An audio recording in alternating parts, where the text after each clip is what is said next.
The cortex, the outer cortex, and the middle medulla. So what we are looking right now, external surface or the external layer of tissues which will compose the cortex. However, we will begin with the characteristics of the medulla kasi very simple lang ang structures composing the medulla. Medulla is Latin for soft. Okay? The medulla is Latin for soft. What imparts that consistency to the medulla? So we are now looking at the histology of the medulla. So the medulla is soft because it contains these tissues which contain lumen. Those are actually blood vessels. So kaya malambot ang medulla because it contains numerous blood vessels. So yun lang ang tandaan ninyo about the medulla of the ovaries. Now, how about the cortex? We will begin at the external most. What type of epithelium is lining the cortex of the ovaries? But what have you discussed about the surface of the ovary in the lecture? Okay, simple cuboidal epithelium, which is also known as, what is the other name of that epithelium? Okay, the germinal. Bakit masyadong ano to? Germinal epithelium. Okay din masyado ito. Anong tawag dyan?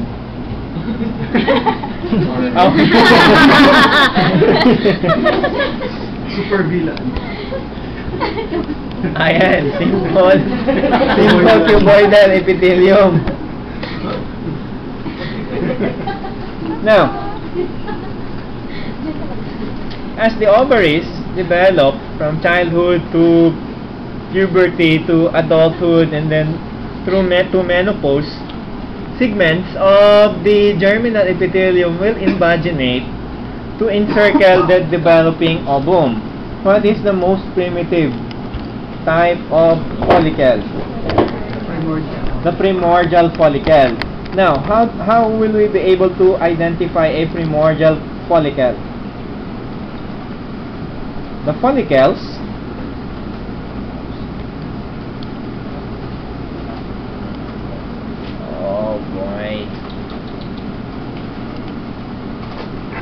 Anyway, we are looking at a primordial follicle and at a primary follicle.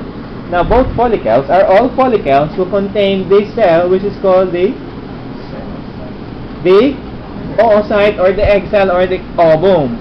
Now, what can you say about the epithelial cells or the theca cells surrounding the ovum in the primordial follicle and then the epithelial cells surrounding the ovum in the primary follicle? What is the shape of the cells that we are seeing at the primordial follicle? Flat, squamous. So if the ovum is surrounded by squamous cells, that follicle is the primordial follicle. And then, pag naging cuboidal to columnar na ang epithelial cells surrounding the ovum, that follicle will now be called a primary follicle.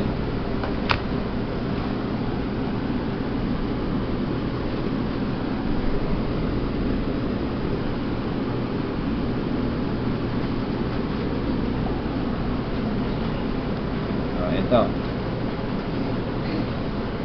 Check what we have discussed. Yan. Primary. How about that one? Primordial follicle. Now, at the cortex of the ovary, we should be able to see several stages of follicular development until that process of development of the follicles will present that configuration of the follicle. So that's the egg cell. It will be covered by single to double layers of theca cells, and then there will come a time that there will be a cavity that will be formed in a developing follicle. This stage is now called,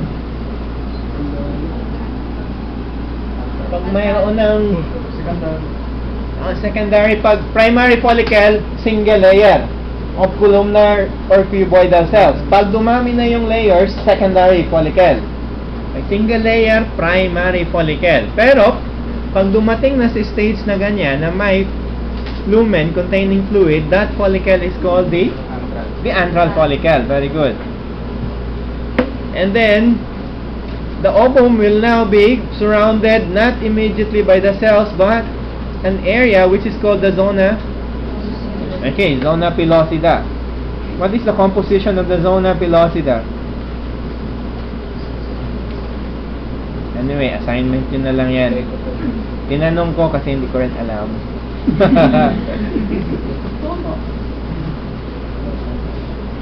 That is important. And then there will come a time that the egg cell will be released from the ovary. The follicles will rupture. That is why this is the evidence that this follicle has just ruptured kasi mayroong hemorrhage sa lumen niya. And then, how do you call that stage in the menstrual cycle? That release of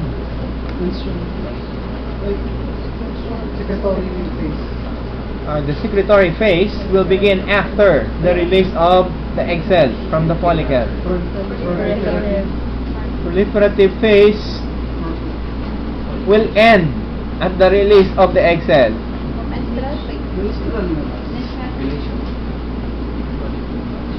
No. Starts with letter O. Ovulation. Okay. And then, after ovulation, by the way, what are the two hormones produced by the ovaries? And estrogen. What are the cells responsible for producing estrogen? The theca interna and theca externa cells. Yan sila. Theca cells. They are the ones responsible for producing estrogen. What are the cells responsible for producing progesterone? Corpus luteum is composed of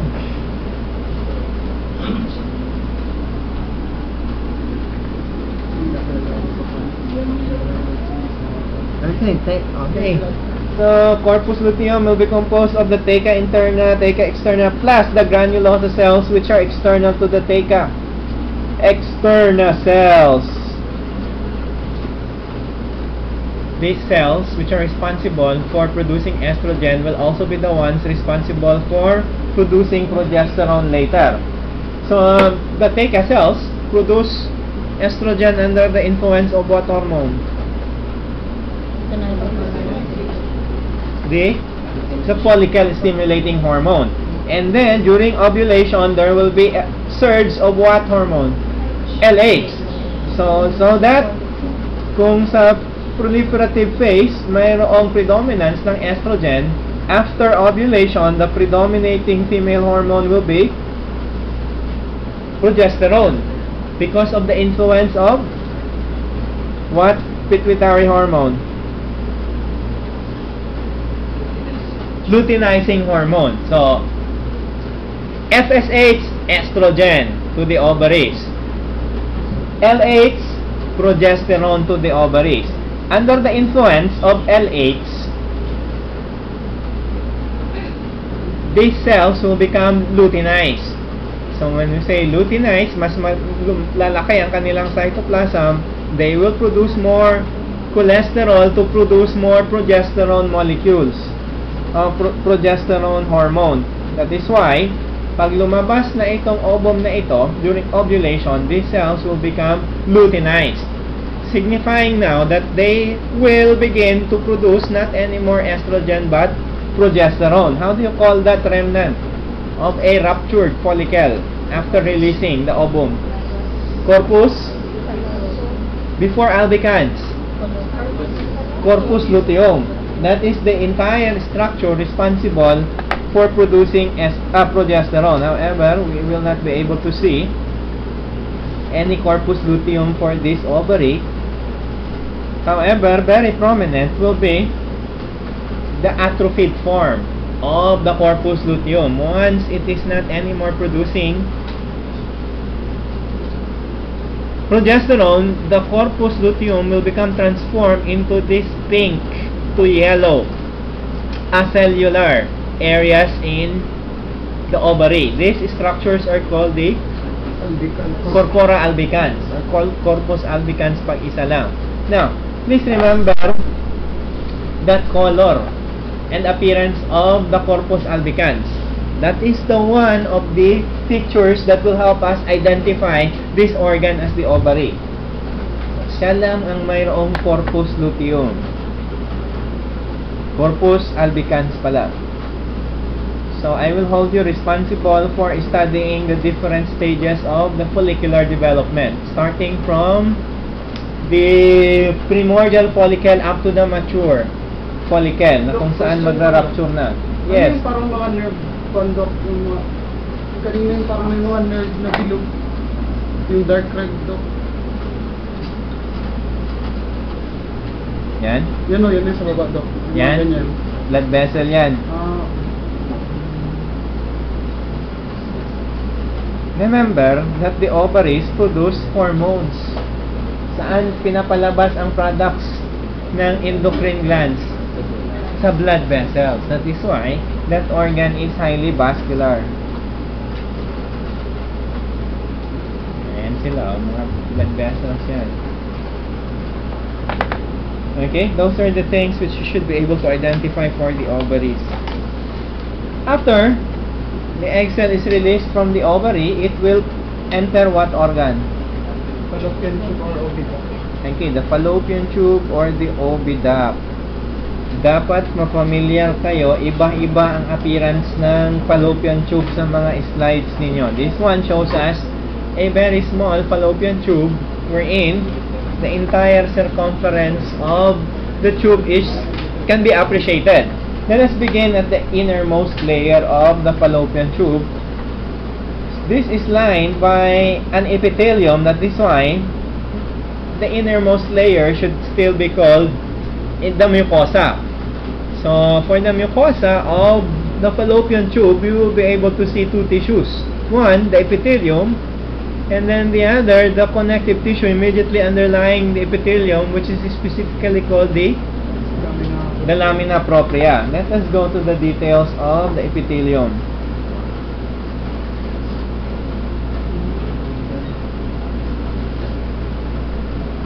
Ito siya sa matanda na ito na fallopian tube. Kasi, what type of epithelium are we seeing? Simple cuboidal. Simple cuboidal. Pero normally, anong sinabi ng libro about the epithelium of the fallopian tube? It must be composed of simple columnar to pseudostratified columnar epithelium. Yan, nag-atrophy na yan, nag-decrease in size na kasi matanda na ang may-ari ng fallopian tube na yan. And then, bakit masyadong ano pa to? Okay.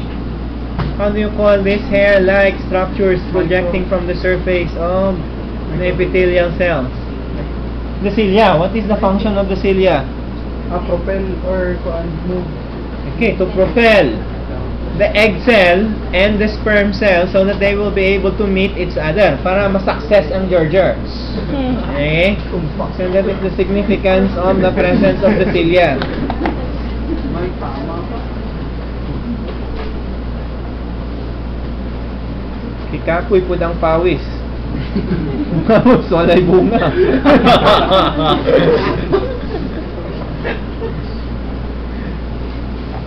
Pawis lang pag walay aircon. So, how do you call this connective tissue supporting the epithelium? Lamina propria. Now, following the lamina propria is the fallopian tube possessing a submucosa. Oops. Based on what you are seeing right now. Mucosa composing of epithelium, lamina propria. Are we able to appreciate any submucosa? Wala. Immediately, the lamina propria is followed by the muscularis propria. Almost similar with the GIT, the muscularis propria of the fallopian tube is composed of two layers of smooth muscle fibers. Eiffel pa rin ang mnemonics. Inner circular, outer longitudinal layers. And then the outermost layer is Nakita nyo na ang fallopian tube sa gross anatomy? Naka-float. Mayroon siya, nakadikit ba siya sa ibang organs or mayroon siyang free surface? Free surface. So that the externalmost layer should be called Serosa. the serosa. Okay? So those are the tissues which you should be able to identify for the fallopian tube or the uterine tube.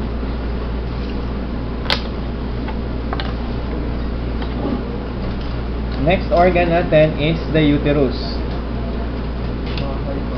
The uterus is composed of 3 layers of tissues, starting from the innermost endometrium, which is what we are seeing now. Underneath the endometrium, the middle layer, which is the thickest, is which is composed of what type of muscles? Smooth muscle fibers, and then the outermost is called the perimetrium. Now, we will begin with the features of the endometrium. Have you discussed the menstrual cycle in the lecture? Have you discussed the menstrual cycle? Yes or no? Yes. The menstrual cycle will begin at day 0, which will begin at what phase? Day 0 or day 1 will begin at the proliferative, secretory, or the menstrual period?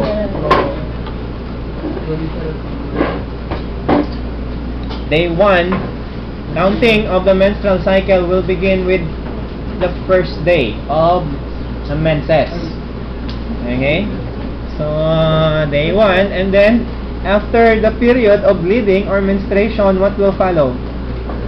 Proliferative phase, which is under the influence of what estrogen hormone?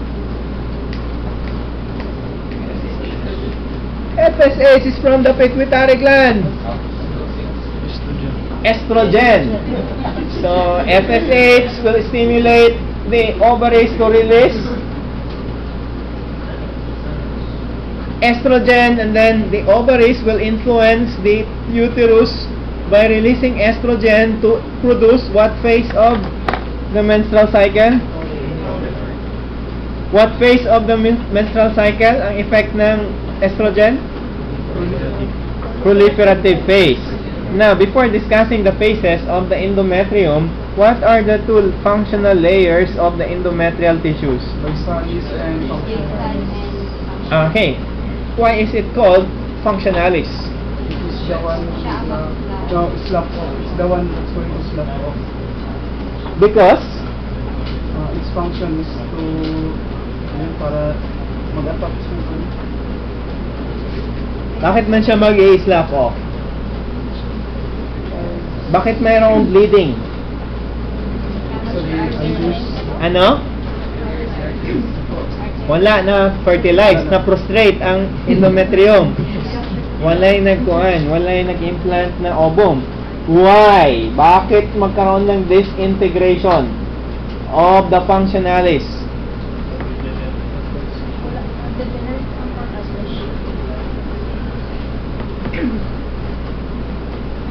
What happens to the degree of production during of the ovarian, the FSH, and the ovarian, the pituitary gonadal hormones, and the ovarian hormones during menstruation? Bumababa. Sometimes bumabalik sa 0 ang level ng estrogen and progesterone. Now, tinawag siyang functionalis because this is the layer of the endometrium which responds to the stimulation of estrogen and progesterone. Ito namang bassalis is not responsive to both hormones.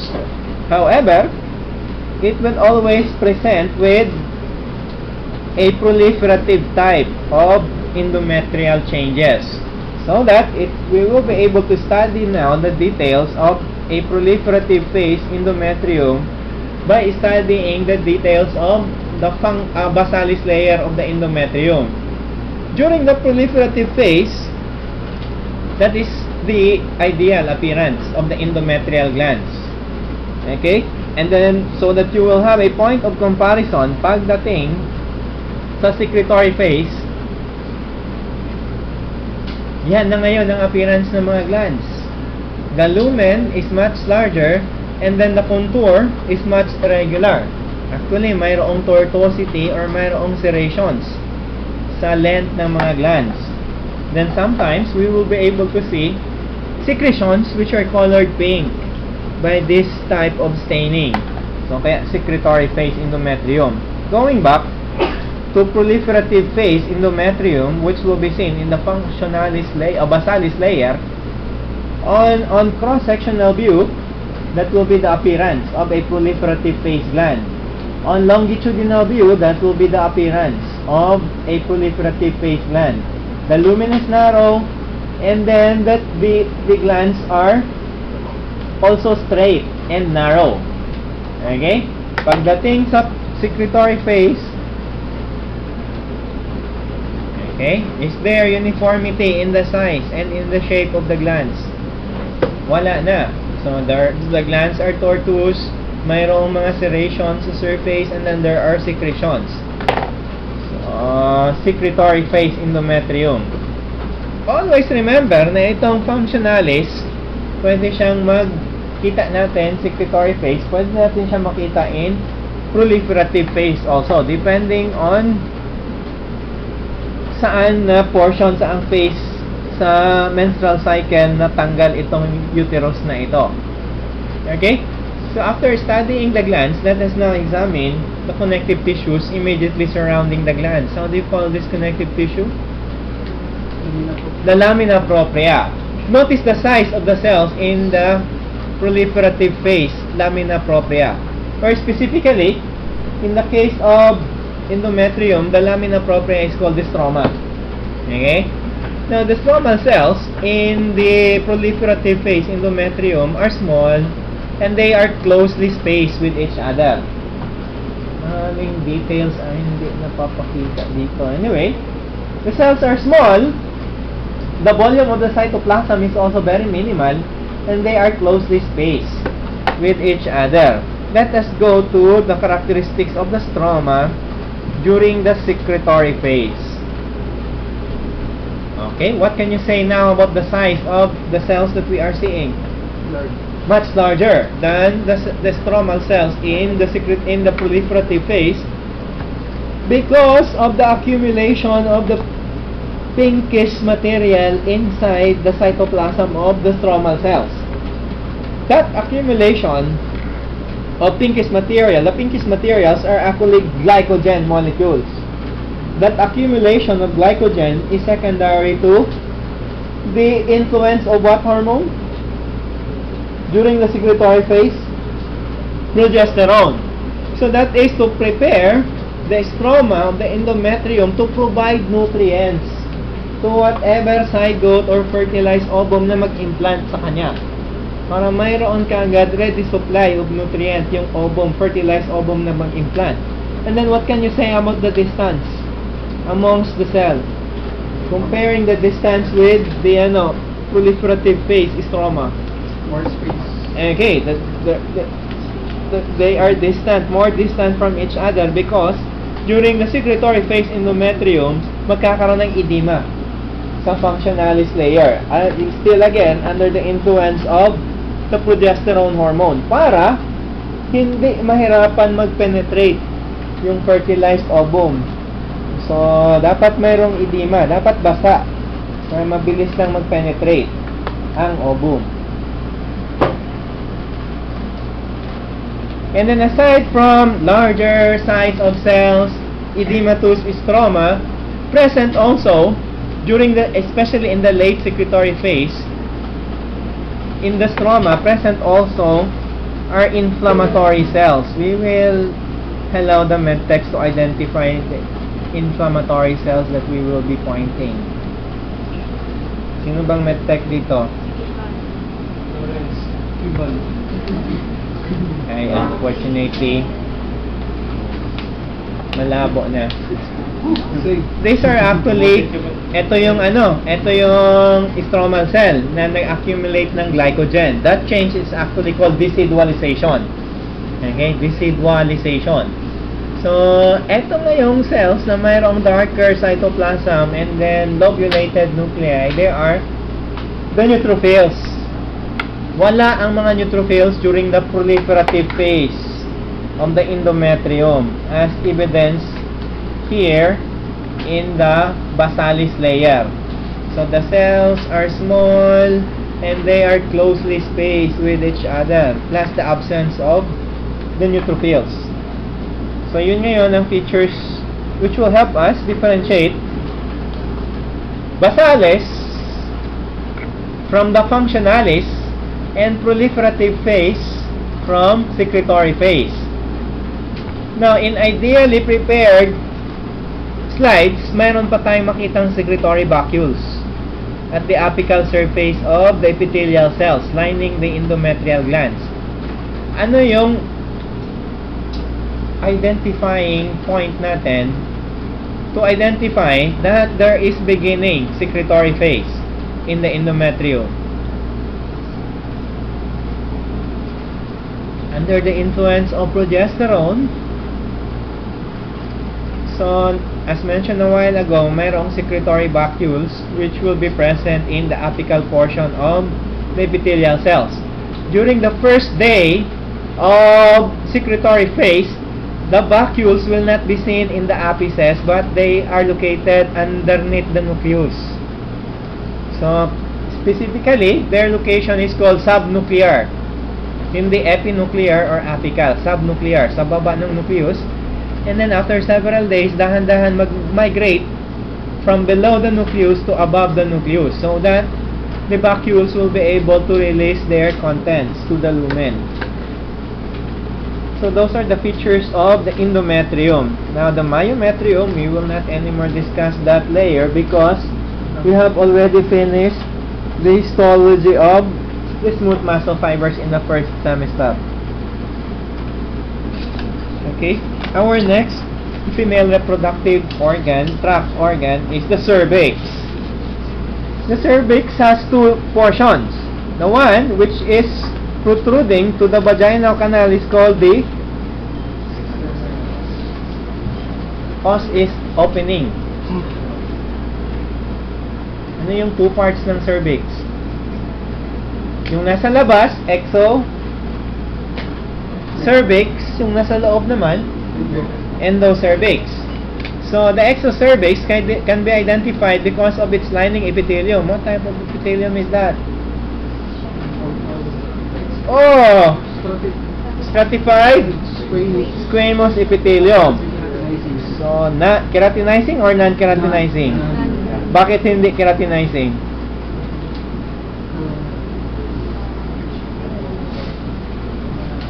Kasi siya nakaka-touch sa capsule. Walang masyadong pressure. Aside from that,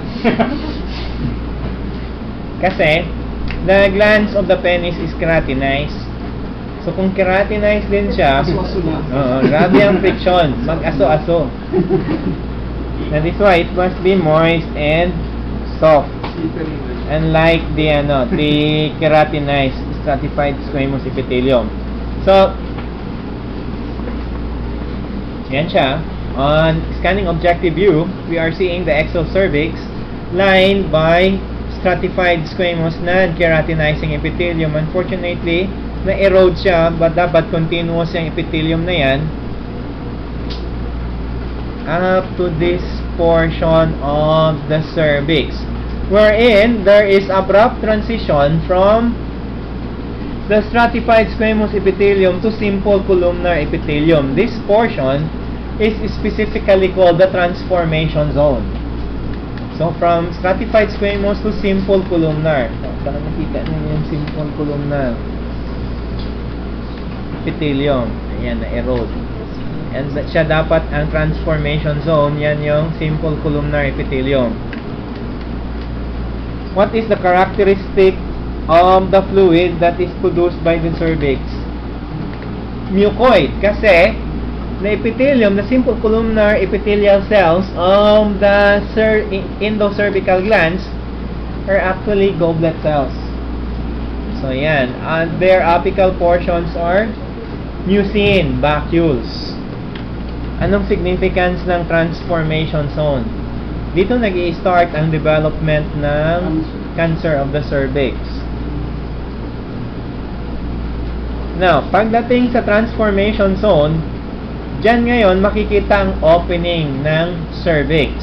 And because that opening is located on the outside, it will be called as the external os. External os. Yun namang nasa loob na opening